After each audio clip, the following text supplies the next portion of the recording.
we'd like to welcome Donahue Peebles III, the chairman of Legacy Real Estate Development and an important NHPF partner. Calling him an overachiever is somewhat of an understatement. He's now 29 years old. Donahue founded Legacy at the ripe old age of 23 as a means of achieving affordable housing goals for the People's Corporation, where he is the executive vice president. Donahue is an impassioned crusader for social justice, working with various organizations to improve the quality of life of impoverished and special needs individuals on a global scale.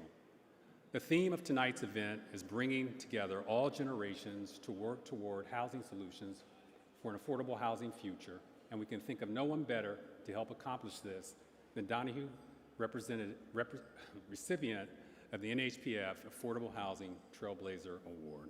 Thank you.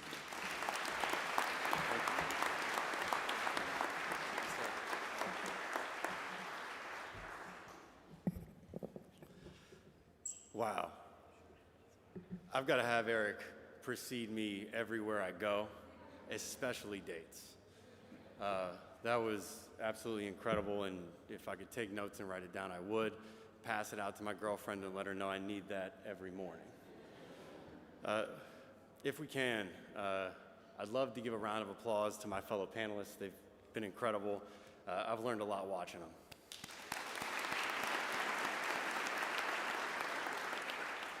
And with respect to the award, whenever you win something like this, it's always a little bit awkward. Because the truth of the matter is we only see so far because we're standing on the shoulders of giants. I have so much gratitude for those who've come before us and who've set the stage, and we stand at a seminal moment. We stand at a precipice of the transfer, not just of power, but of responsibility from the boomers and from Gen X to millennials, like me, and like very, very many of you.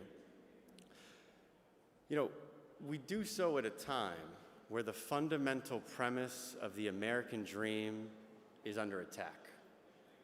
It used to be, and I heard it from a great many of you, you walked uphill to go to school both ways, you graduated, you got a job, you bought a house, and you raised a family, and you retired on the equity that you built. But I can tell you, today, millennials don't see the same American dream, or perhaps we've just woken up, because the cost of home ownership is out of reach, and the price of shelter continues to be unforgivingly high. Today in America, there's a shortage of 7 million affordable homes for nearly 11 million extremely low-income renters, and more than 70% of those renters spend nearly all of their pay on having a place to sleep. Now, the shortage is felt most acutely by younger Americans who face unique barriers to housing. Generation Z has less than 50% of the disposable income of previous generations, while rents in the United States have increased 27% over the past 5 years. The average millennial today makes less than half of what it would take to comfortably rent a one-bedroom in urban infill cities like New York or Washington, D.C. But we face challenges to home ownership too. 36% of us consider student debt a major barrier, while nearly 40% cite income and home prices as prohibitory to making down payments on homes. And the pathway to savings and purchasing power for these young people have been eroded by global crises like COVID and the natural or necessary prophylactic monetary policies as a result. And so when purchasing power is eroded and rents continue to skyrocket, what do? To put it in perspective, home prices have leapt 118% since 1965, while median household income has increased by just 15%. Home prices have increased 7.6 times faster than income over that period of time. And if you're looking for a more recent statistic, that's 3.1 times faster since 2008. And of course, we're adjusting for inflation.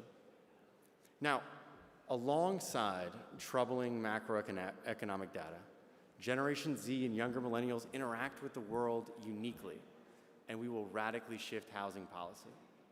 We're the first digital generation, I know, because I've got 2 cell phones. I put neither of them down. We prioritize connectivity. We live 24/7 lives. We value equality and are racially and culturally diverse while being environmentally sensitive. We've witnessed large financial crises that render us less financially stable than previous generations, while at the same time, and I hate to brag, we're healthier, with the lowest drinking and smoking percentage of any generation. Which means, if you ask my father, we're a lot more boring too. But I'll tell you what that means.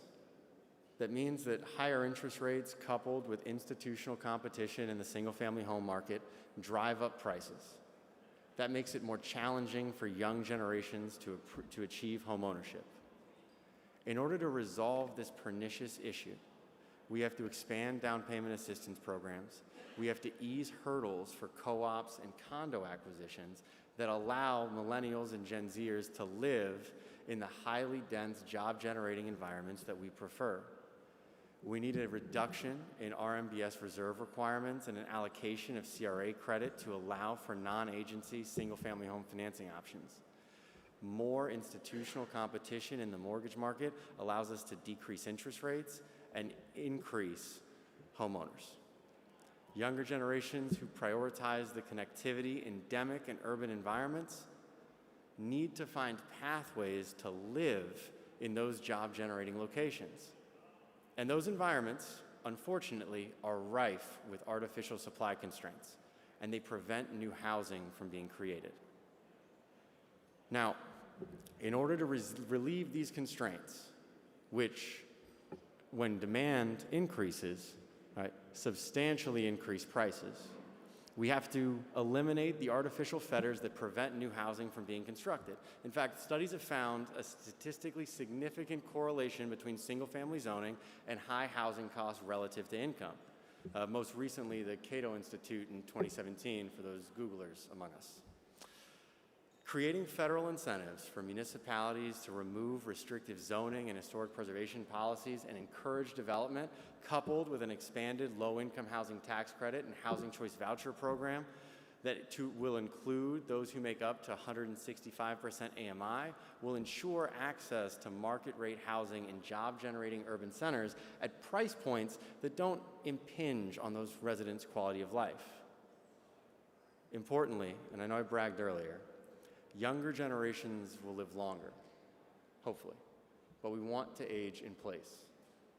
Municipalities must prioritize and incentivize developments that can appeal to the market while providing ancillary assistance to older residents. Much like permanent supportive housing infrastructure within the affordable and mixed income developments in Washington, D.C., municipalities will find a way to co-locate essential services with older residents who insist on living a vibrant, unrestricted life in a built-to-suit environment. Now, younger generations, and I can tell, because this is deeply resonant with me in particular, we care deeply about closing the racial wealth gap.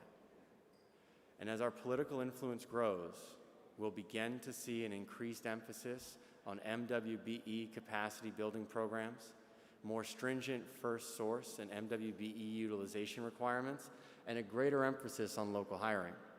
I know these things are challenging for the development community to hear, but they're policy objectives that, though correlate with increased cost, ultimately inure to a better and more equitable society.